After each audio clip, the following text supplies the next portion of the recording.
2 Kings 9. Then Elisha the prophet called one of the sons of the prophets and said to him, Tie up your garments and take this flask of oil in your hand and go to Ramoth-Gilead. And when you arrive, look there for Jehu, the son of Jehoshaphat, son of Nimshi, and go in and have him rise from among his fellows and lead him to an inner chamber. Then take the flask of oil and pour it on his head and say, Thus says the Lord, I anoint you king over Israel. Then open the door and flee. Do not linger. So the young man, the servant of the prophet, went to Ramoth-Gilead. And when he came, behold, the commanders of the army were in council. And he said, I have a word for you, O commander. And Jehu said, To which of us all? And he said, To you, O commander. So he arose and went into the house. And the young man poured the oil on his head, saying to him, Thus says the Lord, the God of Israel, I anoint you king over the people of the Lord over Israel. And you shall strike down the house of Ahab your master, so that I may avenge on Jezebel the blood of my servants, the prophets, and the blood of all the servants of the Lord. For the whole house of Ahab shall perish, and I will cut off from Ahab every male, bond or free, in Israel. And I will make the house of Ahab like the house of Jeroboam, the son of Nebat, and like the house of Baasha, the son of Ahijah.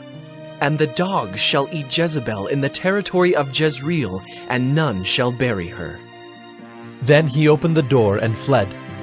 When Jehu came out to the servants of his master, they said to him, Is all well? Why did this mad fellow come to you? And he said to them, You know the fellow and his talk. And they said, That is not true. Tell us now.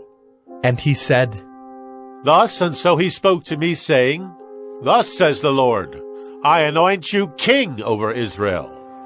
Then in haste every man of them took his garment and put it under him on the bare steps. And they blew the trumpet and proclaimed, Jehu is king!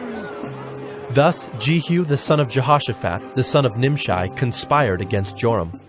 Now Joram with all Israel had been on guard at Ramoth-Gilead against Hazael king of Syria. But King Joram had returned to be healed in Jezreel of the wounds that the Syrians had given him when he fought with Hazael king of Syria. So Jehu said, If this is your decision, then let no one slip out of the city to go and tell the news in Jezreel. Then Jehu mounted his chariot and went to Jezreel, for Joram lay there. And Ahaziah king of Judah had come down to visit Joram. Now the watchman was standing on the tower in Jezreel, and he saw the company of Jehu as he came, and said, I see a company! And Joram said, Take a horseman and send to meet them, and let him say, Is it peace? So a man on horseback went to meet him, and said, Thus says the king, Is it peace? And Jehu said, What do you have to do with peace? Turn around and ride behind me. And the watchman reported, saying, The messenger reached them, but he is not coming back. Then he sent out a second horseman, who came to them and said, Thus the king has said, Is it peace? And Jehu answered, What do you have to do with peace? Turn around and ride behind me. Again the watchman reported, He reached them, but he is not coming back. And the driving is like the driving of Jehu, the son of Nimshi, for he drives furiously.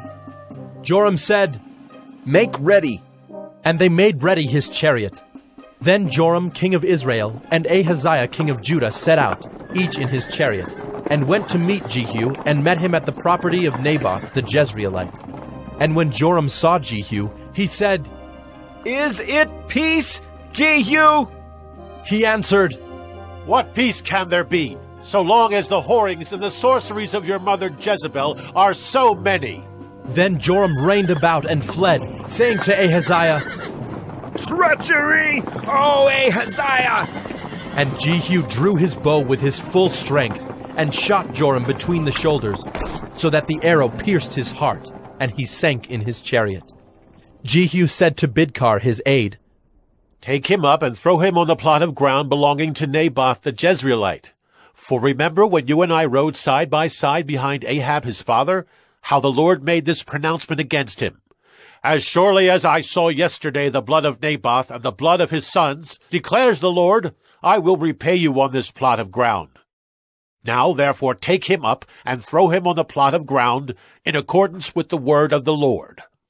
When Ahaziah the king of Judah saw this, he fled in the direction of Beth-Haggan, and Jehu pursued him and said, Shoot him also! And they shot him in the chariot at the ascent of Gur, which is by Ibleam. And he fled to Megiddo and died there. His servants carried him in a chariot to Jerusalem, and buried him in his tomb with his fathers in the city of David. In the 11th year of Joram, the son of Ahab, Ahaziah began to reign over Judah. When Jehu came to Jezreel, Jezebel heard of it, and she painted her eyes and adorned her head and looked out of the window. And as Jehu entered the gate, she said, Is it peace, you Zimri, murderer of your master? And he lifted up his face to the window and said, Who is on my side? Who? 2 or 3 eunuchs looked out at him. He said, Throw her down! So they threw her down, and some of her blood spattered on the wall and on the horses, and they trampled on her. Then he went in and ate and drank. And he said, See now to this cursed woman and bury her, for she is a king's daughter. But when they went to bury her, they found no more of her than the skull and the feet and the palms of her hands. When they came back and told him, he said, This is the word of the Lord, which he spoke by his servant Elijah the Tishbite. In the territory of Jezreel the dogs shall eat the flesh of Jezebel, and the corpse of Jezebel shall be as dung on the face of the field in the territory of Jezreel, so that no one can say, This is Jezebel.